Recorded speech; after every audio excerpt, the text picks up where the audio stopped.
আসসালামু আলাইকুম। শিক্ষার্থীদেরকে অনলাইন ভিত্তিক ক্লাসে স্বাগতম। আজকে আমার আলোচনা মূলত একাদশ ও দ্বাদশ শ্রেণীর শিক্ষার্থীদের জন্য।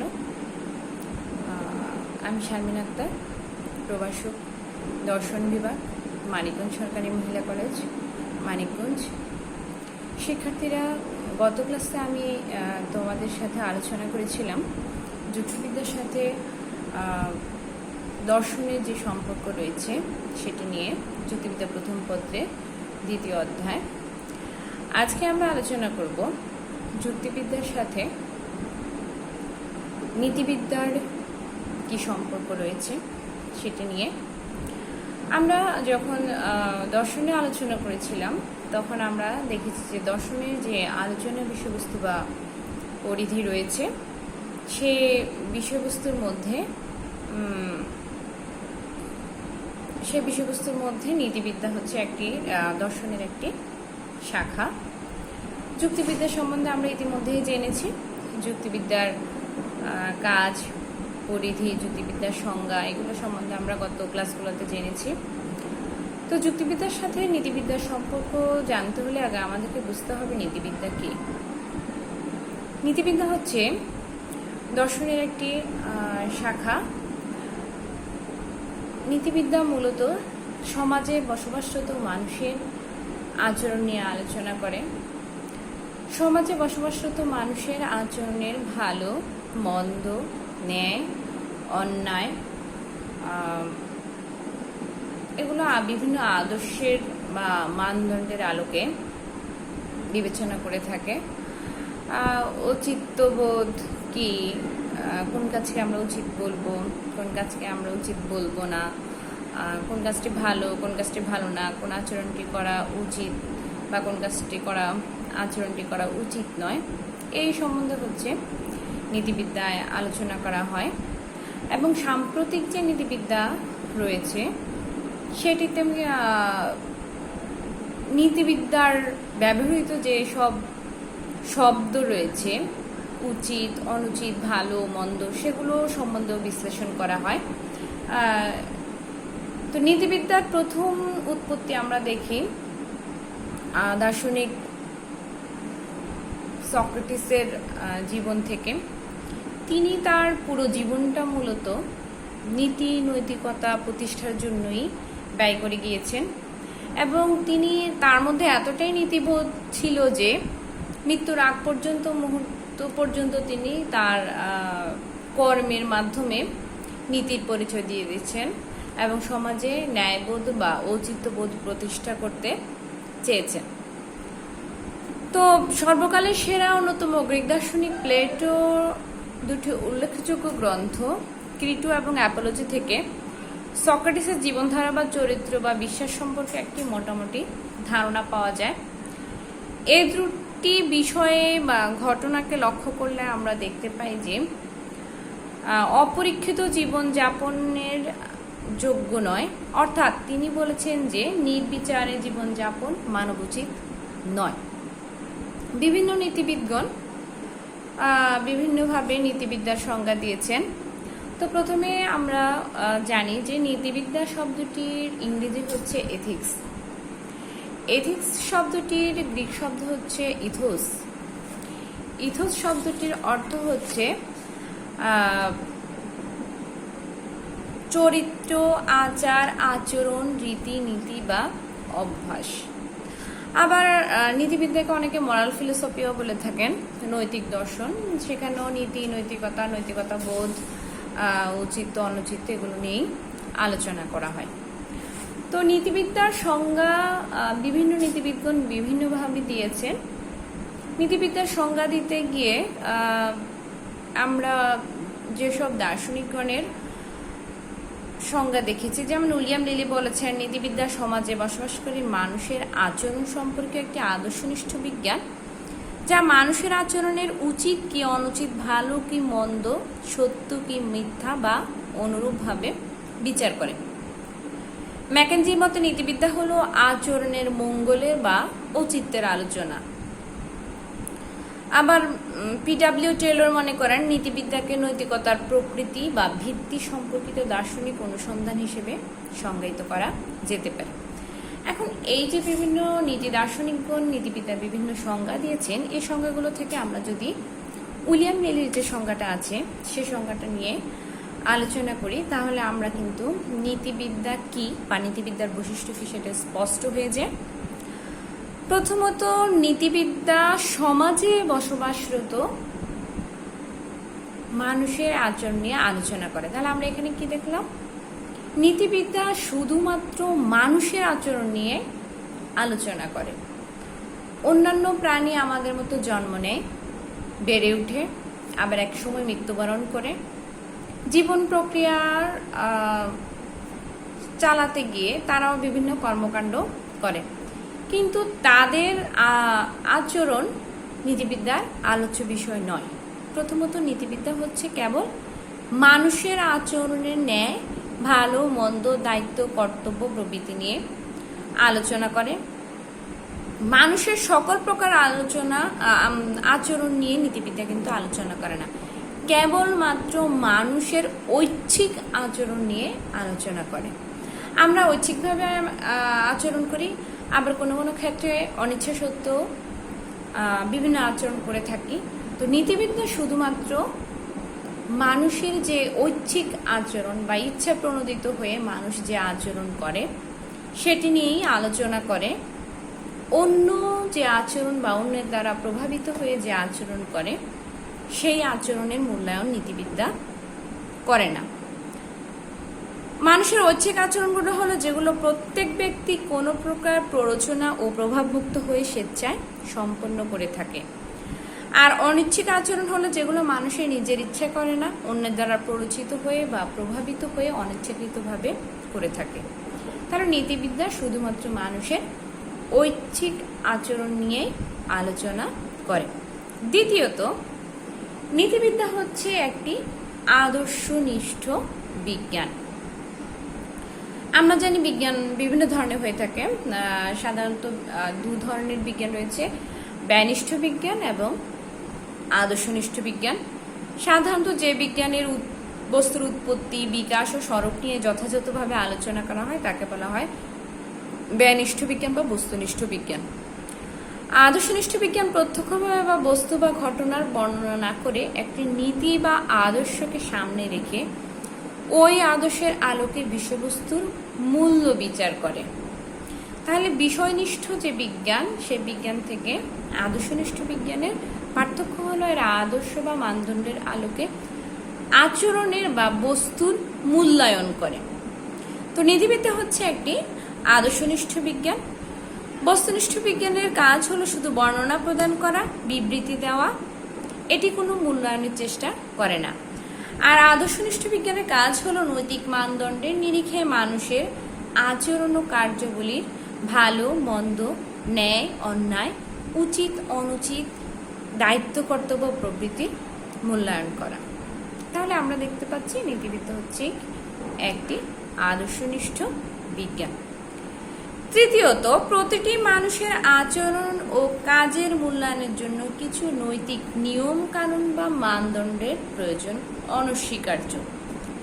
নৈতিক নিয়ম কানুন বা মানদণ্ড ব্যতীত মানুষের আচরণের ভালো মন্দ বা কাজের মূল্যায়ন করা সম্ভব নয়। এইসব নৈতিক নিয়ম কানুন ও মানদণ্ড কিভাবে মানুষকে আদর্শ ও সৎ জীবনযাপন করতে সাহায্য করে তা সঠিক পথ নির্দেশনা করতেও নীতিবিদ্যা বদ্ধপরিকর। মানে নীতিবিদ্যা যে নৈতিক মানদণ্ড বা আদর্শগুলো রয়েছে সেগুলো নিয়েও আলোচনা করে। চতুর্থত, নীতিবিদ্যার মূল লক্ষ্য হলো কেবল সমাজবদ্ধ জীব বা মানুষের আচরণ নিয়ে আলোচনা করা। লোকালয় থেকে বিচ্ছিন্ন হয়ে নির্জন জঙ্গল বা পানির গভীর তলদেশে বা জলশূন্যে মরুভূমিতে এলোমেলোভাবে যে মানুষ জীবনযাপন করে, যে আচরণ করে, তার নৈতিক মূল্যায়ন করা নীতিবিদ্যার বিষয়বস্তু নয়। যেমন আমরা সবাই কিন্তু মুগলি, টারজান এই মুভিগুলো দেখেছি, তাই না? এখানে দেখা যায় যে মুগলি, টারজান এরা কিন্তু সমাজ বহির্ভূত, এদের যে আচরণ, বেঁচে থাকার জন্য যে লড়াই, তাদের সে আচরণ আর সামাজিক মানুষের, সমাজে যারা বসবাস করে তাদের আচরণের মধ্যে তফাৎ রয়েছে। নীতিবিদ্যা এই সমাজে বসবাসরত মানুষের আচরণ নিয়েই কিন্তু আলোচনা করে। সমাজ বহির্ভূত মানুষের আচরণ নিয়ে নীতিবিদ্যা আলোচনা করা যায় না। সমাজে পাগল, মানসিক রোগী, নাবালক শিশু নীতিবিদ্যার আলোচনার বিষয়বস্তু বলে গণ্য হয় না। সচেতন সাবালক, সমাজের রীতিনীতির সঙ্গে জড়িত, নীতিনীতি সম্বন্ধে জ্ঞান আছে যাদের, তাদের ঐচ্ছিক আচরণ নিয়ে হচ্ছে নীতিবিদ্যা আলোচনা করে থাকে। তো দর্শনের ইতিহাস আলোচনা করলে আমরা দেখি যে দর্শনের ইতিহাসে প্রাচীন যুগ, মধ্যযুগ, আধুনিক যুগ, সাম্প্রতিক যুগ, বিভিন্ন যুগ রয়েছে। এই 4টি যুগেই আমরা কিন্তু নীতিবিদ্যার আলোচনা দেখতে পাই। নীতিবিদ্যার আলোচনার ক্ষেত্রে নীতিবিদ্যাকে প্রথমে ভাগ করা হচ্ছে আদর্শনিষ্ঠ নীতিবিদ্যা, বিশ্লেষণী নীতিবিদ্যা, অধিবিদ্যা এবং প্রায়োগিক নীতিবিদ্যা। বাস্তব জীবনে আমরা যে নৈতিক সমস্যা সৃষ্টি হয়েছে সেসব সমস্যার নৈতিক সমাধান দেয় হচ্ছে ব্যবহারিক নীতিবিদ্যা বা প্রায়োগিক নীতিবিদ্যা। বিজ্ঞানের আমাদের জন্য বিজ্ঞানের আবিষ্কার একদিকে যেমন আশীর্বাদ, আবার অন্যদিকে অভিশাপও। যেমন অ্যাসিড, লিকুইড, এগুলোও পজিটিভ ব্যবহারও আছে, আবার নেগেটিভ ব্যবহারও রয়েছে। সমতা, অসমতা, লিঙ্গ বৈষম্য, গর্ভপাত, কন্যা মৃত্যু, হত্যা, মানবেতর প্রাণীর নৈতিক মূল্য, ধনী দরিদ্র, রাজনৈতিক বল প্রয়োগ ইত্যাদি বিষয় হচ্ছে প্রায়োগিক নীতিবিদ্যা আলোচনা হয়। প্রায়োগিক নীতিবিদ্যা 3 প্রকার: জীবনীতিবিদ্যা, পরিবেশ নীতিবিদ্যা, ব্যবসায় নীতিবিদ্যা। তো আজকে আমরা মূলত আলোচনা করব ব্যবসায়ী নীতিবিদ্যার সাথে যুক্তিবিদ্যার কি সম্পর্ক রয়েছে। ব্যবসায়ী নীতিবিদ্যার কাজ হলো ক্রয় বিক্রয়, মালিক কর্মচারী সম্পর্ক, পণ্যের আদান প্রদান প্রভৃতি ক্ষেত্রে আচরণ বা নৈতিক নীতিমালার আলোকে ব্যাখ্যা প্রদানের চেষ্টা করা, সমৃদ্ধি এবং মানুষের কাজের মান উন্নত করা। ব্যবসার সাথে জড়িত জনগোষ্ঠীর দায়িত্ব ও কর্তব্যের মূল্যায়নধর্মী ব্যাখ্যাকেই ব্যবসায় নীতিবিদ্যা বলা হয়। এছাড়া পেশাগত নীতিবিদ্যা, কম্পিউটার নীতিবিদ্যা, প্রচার নীতিবিদ্যা, জীবন নীতিবিদ্যা এগুলো হচ্ছে প্রায়োগিক নীতিবিদ্যার অংশ।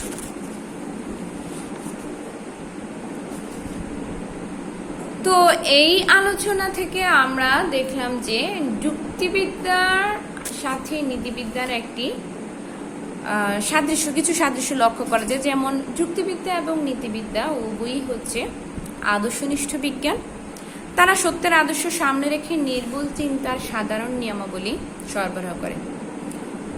যুক্তিবিদ্যা এবং নীতিবিদ্যা উভয়েরই উদ্দেশ্য হল সত্য প্রতিষ্ঠা করা।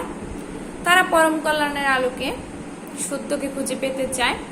উভয়ের লক্ষ্যই হচ্ছে সত্যনিষ্ঠা। নীতিবিদ্যা মানুষের আচরণে ভুল ত্রুটি নির্দেশ করে, সৎ আচরণ করতে সহায়তা করে। যুক্তিবিদ্যাও তেমনি মানুষের চিন্তার ভুল ভ্রান্তি নির্ধারণ করে সুসংগত আচরণ করতে সাহায্য করে। যুক্তিবিদ্যা হলো বিশুদ্ধ চিন্তার বিজ্ঞান। কিভাবে চিন্তা করতে হয় সেই শিক্ষাই দেয় যুক্তিবিদ্যা। পাশাপাশি নীতিবিদ্যাও চিন্তাকে মাথায় রেখে কিভাবে একে অপরের সাথে ভালো ব্যবহার, আদব কায়দা বা আচরণ করতে হয় তার শিক্ষা দেওয়া। যৌক্তিক চিন্তা ছাড়া যৌক্তিক আচরণ করাও কিন্তু সম্ভব নয়।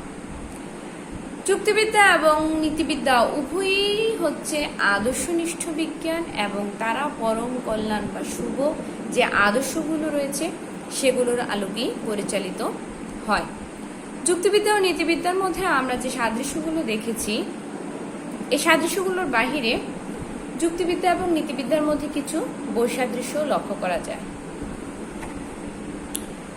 বৈসাদৃশ্যগুলো আমরা যদি আলোচনা করি তাহলে দেখা যাবে যে নীতিবিদ্যা হলো মানুষের নৈতিক আচরণ সম্পর্কীয় বিজ্ঞান, আর যুক্তিবিদ্যা হলো মানুষের বিশুদ্ধ চিন্তার বিজ্ঞান। নীতিবিদ্যার মূল আলোচ্য বিষয় হচ্ছে মানুষের আচরণের ভালো মন্দ, ঔচিত্য অনুচিত্য বিচার করা। মানুষের আচরণকে নিয়ে নীতিবিদ্যার নিয়ম আবর্তিত হয়। আর যুক্তিবিদ্যা হচ্ছে চিন্তা প্রক্রিয়ার সর্বাপেক্ষা উন্নত রূপ। অনুমান বা যুক্তি নিয়েই যুক্তিবিদ্যার আলোচনা আবর্তিত হতে থাকে।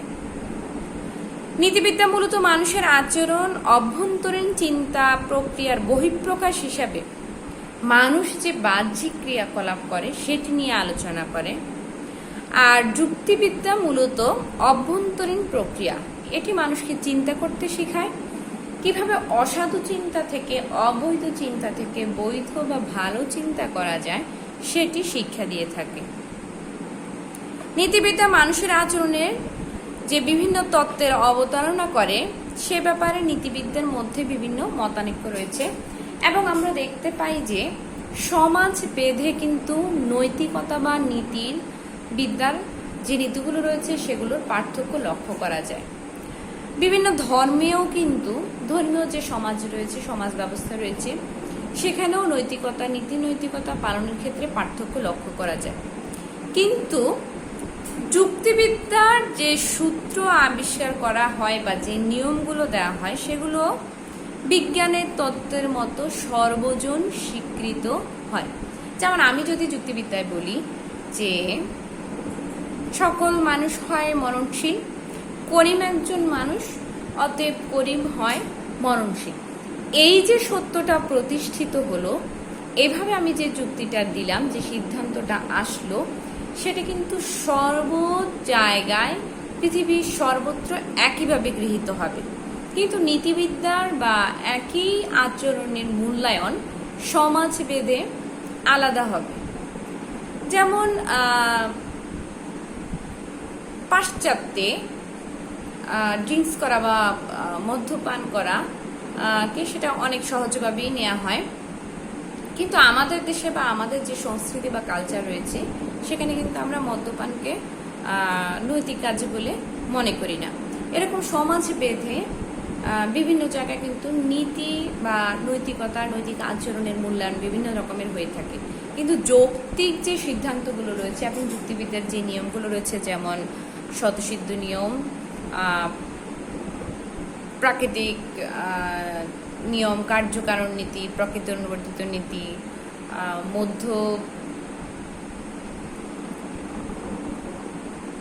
মধ্য অন্তর্বর্তী নীতি, এগুলো কিন্তু সবই সব জায়গায় একইভাবে গ্রহণযোগ্য হয়ে থাকে। তো নীতিবিদ্যার পরিসর কিন্তু যুক্তিবিদ্যার পরিসরের চেয়ে অনেক বেশি বড়। যুক্তিবিদ্যার পরিসর নীতিবিদ্যার চেয়ে অনেকটাই ছোট। নীতিবিদ্যা সমাজের মানুষের আচরণের দিকগুলো নিয়ে ব্যবহৃত হয়, আর যুক্তিবিদ্যার মূল প্রতিপাদ্য বিষয় হচ্ছে বিশুদ্ধ চিন্তার মাধ্যমে সঠিকভাবে সত্যকে প্রতিষ্ঠা করা।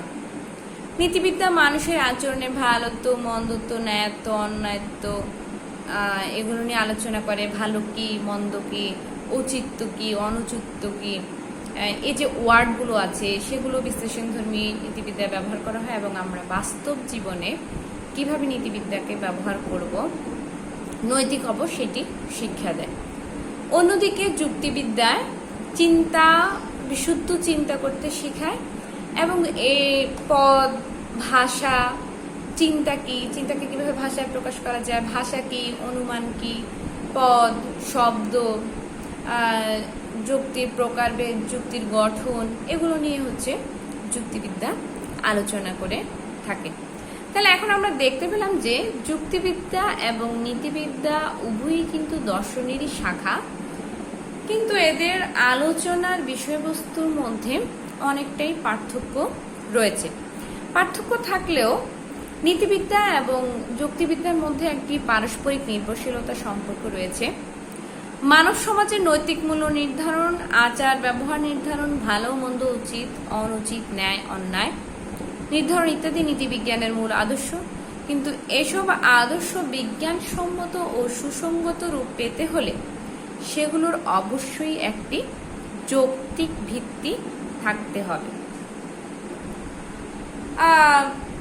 অর্থাৎ এসব নৈতিক নিয়ম যুক্তিবিদ্যার নির্দেশিত নির্ভুল চিন্তার পথ অনুসরণ করে চললে সেগুলো যথাযথ হয় এবং মানুষের কাছে গ্রহণযোগ্য হয়ে ওঠে। তাই নীতিবিদ্যার সূত্রগুলো সঠিক হওয়ার জন্য যুক্তিবিদ্যার নিয়ম মেনে চলতে হয়, আর এজন্যই নীতিবিদ্যাকে যুক্তিবিদ্যার উপর নির্ভর করতে হয়। যুক্তিবিদ্যা ও নীতিবিদ্যার পারস্পরিক সম্পর্ক এতটাই নিবিড় যে একটিকে ছাড়া আরেকটি অচল। পরিশেষে আমরা এটা বলতে পারি যে মানুষের জীবনধারার তিনটি মৌলিক আদর্শ হলো সত্য, সুন্দর ও মঙ্গল। এগুলো চরম আদর্শের অংশ হিসেবে এক সূত্রে গাঁথা। এদের মধ্যে যুক্তিবিদ্যা সত্যকে নিয়ে আর নীতিবিদ্যা মঙ্গলকে নিয়ে আলোচনা করে। তাই মনে হয় যে এরা একে অপরের সহোদর।